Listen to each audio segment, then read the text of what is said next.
इथे वास्तव्याला असणारी डॉक्टर नाव आहे स्नेहल घुगे म्हणून कोण बाई आहे जी मूळची बीडची बाई आहे. लग्न होऊन जालन्यामध्ये आली आणि काम धंद्यासाठी पुण्यामध्ये आली अशी मला माहिती मिळाली. या बाईने परवा एका चॅनेल वरती बोलताना असं सांगितलं तिचं आणि तिच्या नवऱ्याचं घटस्फोटाचं प्रकरण काहीतरी घटस्फोटाचं आहे की दोघांमध्ये डिस्प्यूटचं आहे की काहीतरी आहे की ती नवऱ्याजवळ राहत नाही की नवरा तिच्याजवळ राहत नाही असं काहीतरी प्रकरण आहे. आणि त्या संदर्भामध्ये तिने अशी त्या चॅनेलवरती सांगितलं की चित्रा वाघ यांनी मला घटस्फोट घ्या म्हणून सांगितलंय, शिवाय मी तिच्या कुठली नणंद आहे कुठली तिला कुठे भेटले अशा सगळ्या तिने स्टेटमेंट दिलेल्या आहेत ज्या धादांत खोट्या आहेत.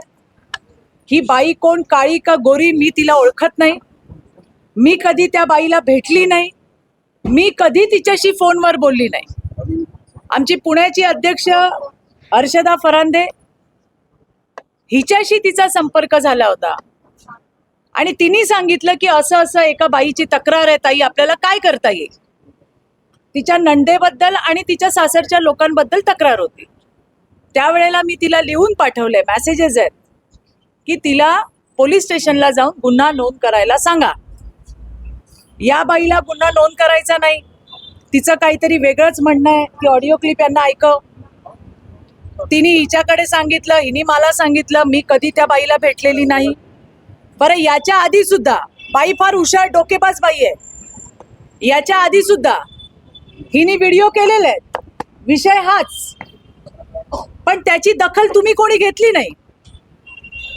परवा ज्या वेळेला तिने चित्रा वाघचं नाव घेतलं आणि सगळीकडे बातम्या लागल्या की भारतीय जनता पार्टीच्या नेत्या आणि आमदार चित्रा वाघ यांनी मला सांगितलं घटस्फोट घ्या. कधी सांगितलं बाई तुला, कुणी सांगितलं?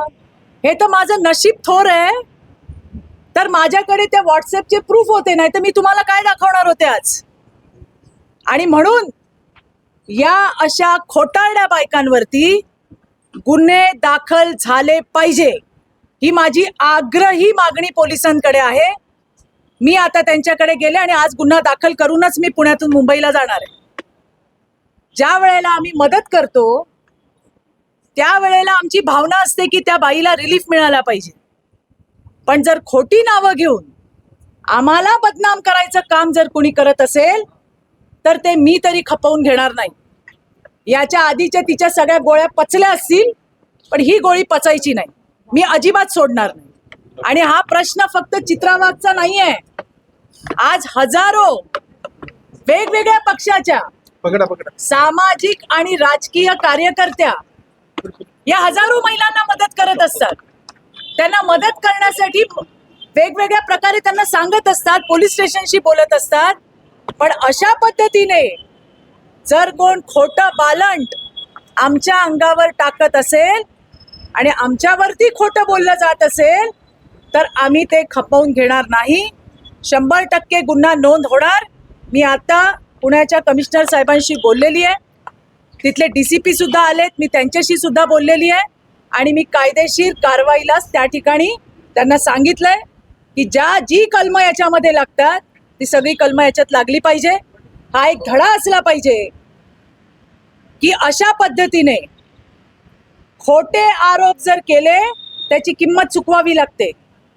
यामुळे होतंय काय की ज्या खरंच गरजू महिला आहेत, ज्यांना खरोखर आमची गरज आहे, अशा महिलांकडे सुद्धा संशयाने बघितलं जातं की खरोखर हिला गरज आहे की आम्हाला कुठेतरी अडकवायचं काम आहे. ही बाई आहे, हिच्या मागे कोण आहे याच्या मुळाशी जाईपर्यंत मी शांत राहणार नाही. पूर्ण पाळमुळं खणून काढणार. या बाईच्या विरोधामध्ये मला त्याच्यात पडायचं नाही आहे, पण हिच्याबद्दलचे सगळे जे काय मला माझ्याकडे डॉक्युमेंट्स आलेत ते सगळे डॉक्युमेंट्स मी कमिशनर साहेबांना दिलेत. पोलीस बघतील काय करायचं ते. माझा प्रश्न फक्त एवढाच आहे की कुठलाही संबंध नसताना त्या ठिकाणी माझं नाव घेतलं गेलं, माझ्याबद्दल टिप्पणी केली गेली आणि ते मला चालणार नाही, कारण ते दादांत खोटं आहे.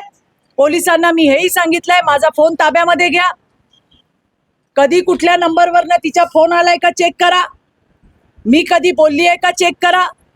पण अशा पद्धतीने हजारो महिलांना आम्ही मदत करत असताना जर खोट्या पद्धतीने कोणी आमची बदनामी करत असेल किंवा करायला लावत असेल तर ते खपवून घेतलं जाणार नाही. यासाठीच मी आज मुंबईहून पुण्याला आली आहे. कालच आमचा प्रचार संपलाय आणि आज पुण्यामध्ये येऊन मी त्या ठिकाणी गुन्हा नोंद करण्याची प्रक्रिया करणार आहे. कधीचा प्रकार आहे हा नेमका? अरे दुसरं पण महत्वाचं तो मोबाईल काढ. शेवटचा मेसेज बर का, या विषयावरचा शेवटचा मेसेज हा जुलै महिन्यातला आहे. किती, थांब जरा माझा फोन आणा, तुम्हाला मी दाखवते. या प्रकरणातला नाही, हा नाही, मोटिव्ह काय मग? ऐका तर आता. अरे केलाच नाही, त्या बाईचा नंबरच नाही माझ्याकडे. बरं दाखवा. या विषयावरती काय शेवटचं बोलणं 31 जुलैला झालं. 31 जुलैला, 3 जुलैला.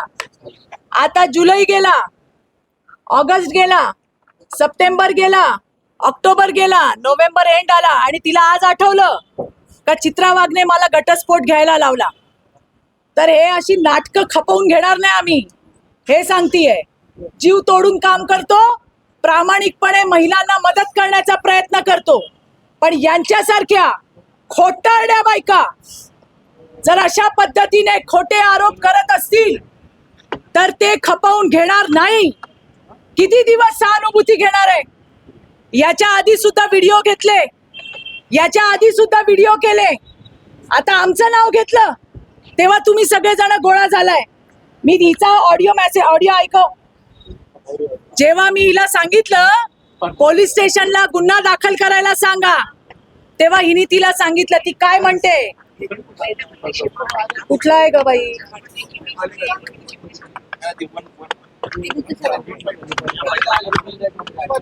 हे ऐका.